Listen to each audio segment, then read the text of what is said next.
Throughout our lives, we learn, we love, we play, and we generate waste. On average, each person throws away 7 times their body weight in rubbish every year.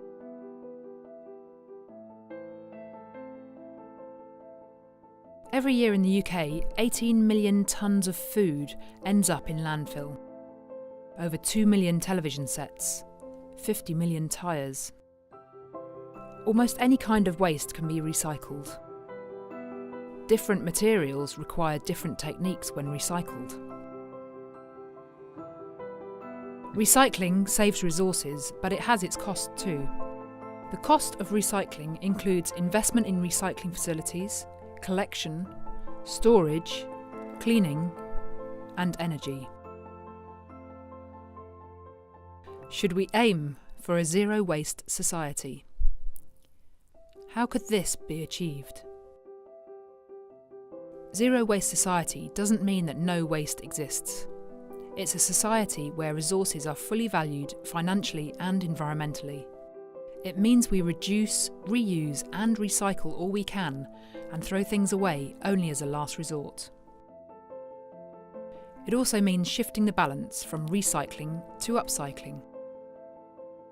Upcycling refers to reusing an object in a new way without degrading the material it is made from, as opposed to recycling, which generally involves breaking down the original material and making it into something else, using more energy.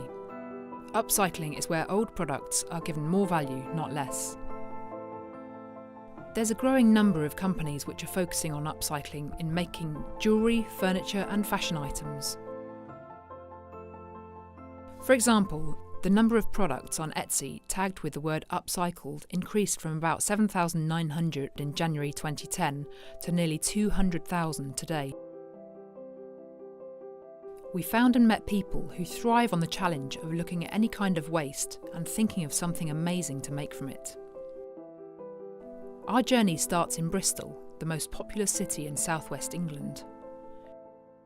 Bristol is the largest centre of culture, employment and education in the region. Here we are meeting a group of upcycling artists who gather together to exhibit their creations in a pop-up shop in the centre of the town. Jam brought together several artists in order to provide them with a space to exhibit their work and meet the public. Yeah, I'm Jem Burgoyne and I make clothes and jewellery and accessories and any other little bits, mainly textile based, and I've been doing that for a long time because it's something that kind of like, I know how upcycling has become huge now, but actually it's something that people have always done. When I was a kid I couldn't afford bits of fabric, so I always just used old clothes and used just customising items and things like that. So I just kind of continued doing that and then made a business out of it. And I use every bit of fabric, so like I've got all my kids' clothes. I use every bit of fabric until it gets smaller and smaller and smaller until it can't get any smaller, and that's the jewellery. That's why I started making jewellery, because that's the tiniest thing I can make. Yeah, I think, well, I've always kind of made clothes and things, but I've always been a very physical builder, so actually the shop project is a continual project. We will do it in the summer and in the winter every year, but I'd really like to, the shop fittings and that kind of side of things, I'd really like to take that further and maybe work for other people, creating shop fittings and things like that out of reused items. But yeah, definitely in Hamilton House we will carry on doing this. It's been so successful. My name's Abby and this is Teo, and I'm actually a costume designer and maker, but I've recently started doing children's clothing, which has been inspired by him, and I've been using lots of vintage fabrics and like second-hand fabrics and things which have been given to me. So, for example, these dungarees which I made out of, it was the offcuts from a lampshade company, and they gave me this fabric. And a lot of the designs, like this, is like some original 70s fabric, which I've had in my studio for a long time and been wanting to use. And a lot of my designs have been inspired by like 1970s style children's clothing. So I've got some like this kind of thing is quite 70s.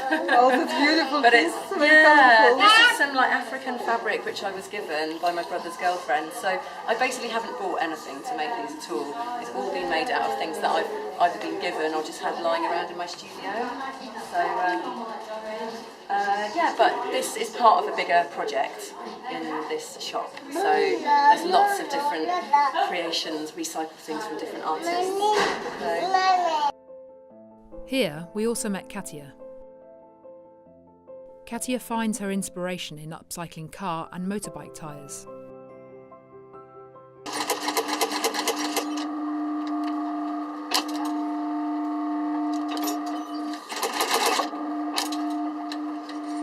I'm Katja Bielek, and I call my company Katja Bielek too, as a designer. At one stage, through living on the road, I found this material, and I found it to be really interesting to use. It works like leather. It's available everywhere. It was very organic. I started making things just for friends. When I started actually just making handbags, first they were given away to friends. Then I used to sell them on the road. I lived in a fire engine and I'd travel all over Europe, and I would stop at markets and just make a little market stall and sell them. One of my first ever designs is one of the best-selling designs, and it's also one of the easiest to make. And the style of putting it together is a very old-fashioned leatherwork technique that I learnt in Spain. The main inspiration is the tube itself. So it has a certain shape.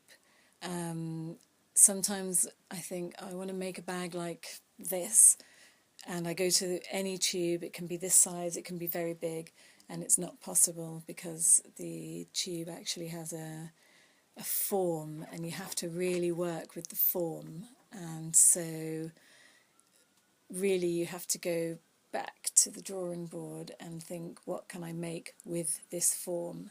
I feel that there is so much to use that there will never be an end to using up old recycled stuff.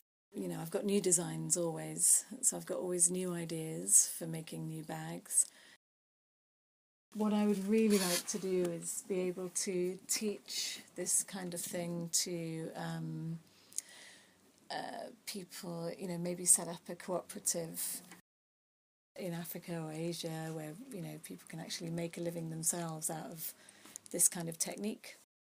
Well, the thing is, it's really easy to find this material, and so if you know what you're doing with it, if I could teach people to do this, they're not going to do the same thing either. So I don't see it as competition. Also, competition is good. Competition means improvement. Our next stop is Athens. It's not easy to be an upcyclist in this town. Here, every step is on the layers of culture and artefacts. Where is the line between preserving and adding value? In Athens, we met Nikos. Nikos is a sculpture artist who finds his inspiration in transforming architectural and archaeological waste into artworks. These works of art leave a long-lasting taste of travel in time and beyond it. Κοίταξε, εγώ έχω σπουδάσει καλές τέχνες εδώ στη Σχολή Τεχνών στην Αθήνα, και βρισκόμενος και μεγαλώνοντας αυτόν τον πολύ ωραίο χώρο με την πατρική αυτή περιουσία, με τα παλιά πράγματα από τα νεοκλασικά και τα παραδοσιακά σπίτια, τα οποία γκρεμιζόντουσαν κατά μάζες τις περασμένες δεκαετίες και ο πατέρας τα έσουσε, σιγά σιγά βλέποντας τις φόρμες αυτές που είχαν μια άλλη χρήση και παλιά χρήση, βλέποντάς τις βγαλμένες από το χώρο τους, από τη χρήση τους και αφημένες έτσι σκέτες μέσα εδώ στο χώρο, αμέσως μου ήρθαν ιδέες, έτσι, τις έβλεπα με ένα τελείως διαφορετικό μάτι. Τα έντομα, τα οποία είναι σχεδόν αποκλειστικά από σίδερα παλιά, από παλιά εργαλεία, κάγκελα, οτιδήποτε βρήκα εδώ μέσα στο χώρο μου.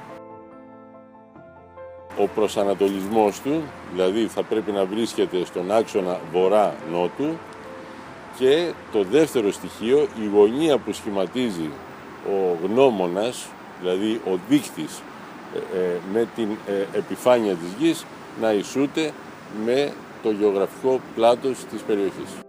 Θραυσμάτων πορτρέτα, αυτά έχουν γίνει από πραγματικά θραύσματα, από ακροκέραμα, από άλλα πύληνα αντικείμενα ή αγάλματίδια που έσπασαν για κάποιον οποιονδήποτε λόγο κτλ.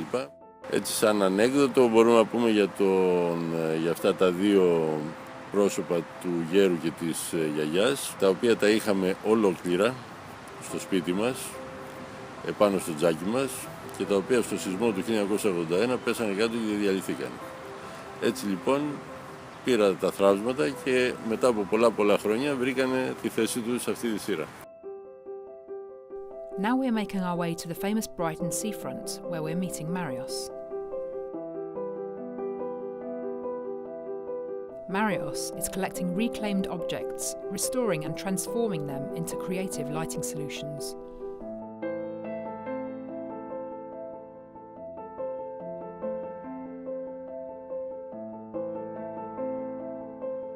I like lighting a lot.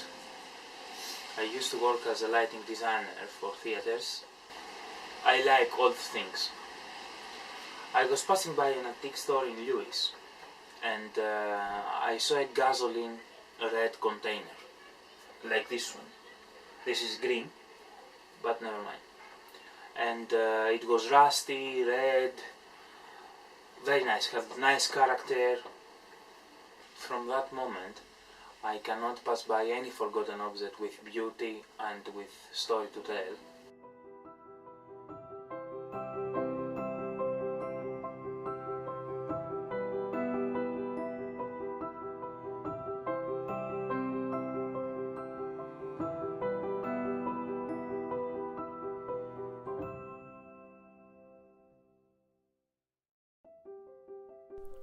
This is a workshop in an old orchard in Hove, which holds regular upcycling and furniture painting courses.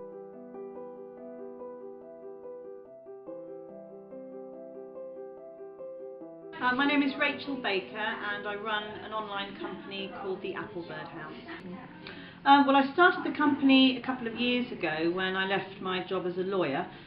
I've grown up really with second-hand furniture and furniture that had been upcycled by my mum, and I've been doing it for quite a while, and then I started running the courses, and I also sell furniture. So that's basically what the Applebird House company is. The resources generally in the world are diminishing, and I think people have realised that we need to hang on to what we've got, and a lot of the old furniture is actually fantastic quality, but it's often very dark wood, and it's not quite of the style that people like nowadays.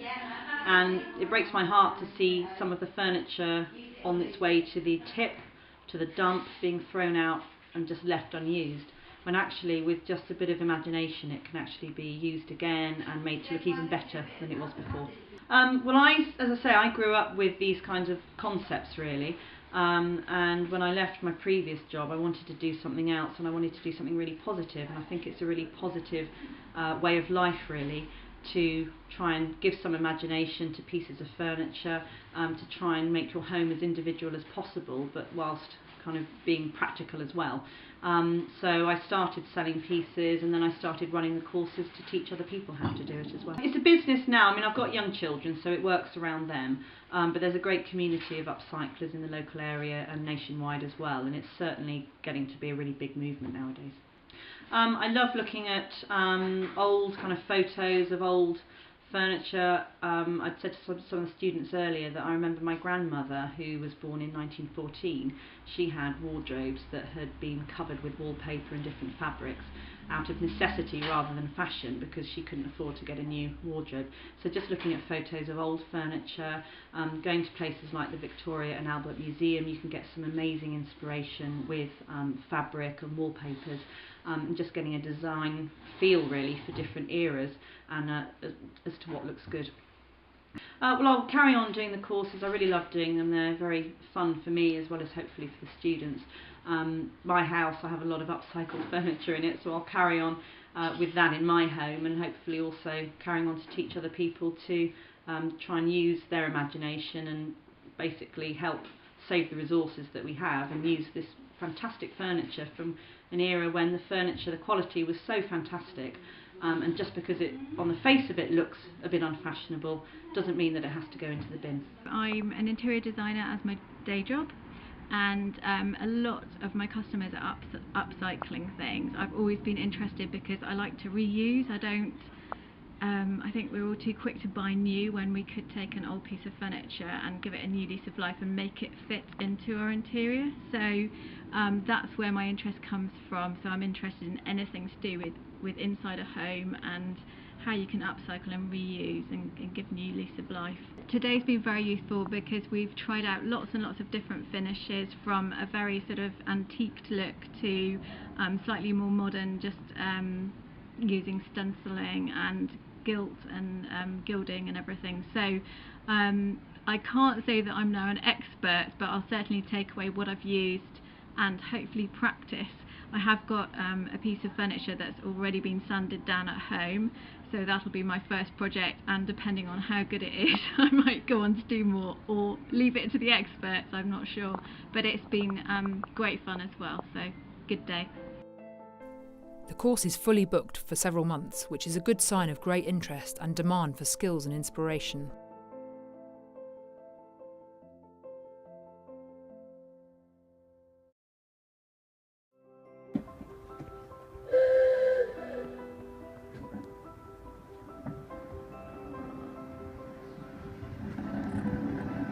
Upcycling can exist not only in the form of art or self-expression, but as a mindset throughout our lives. It helps to see the value and beauty in every object of the material world that surrounds us, and definitely contributes to the quality of the environment we will leave behind us for the future generation.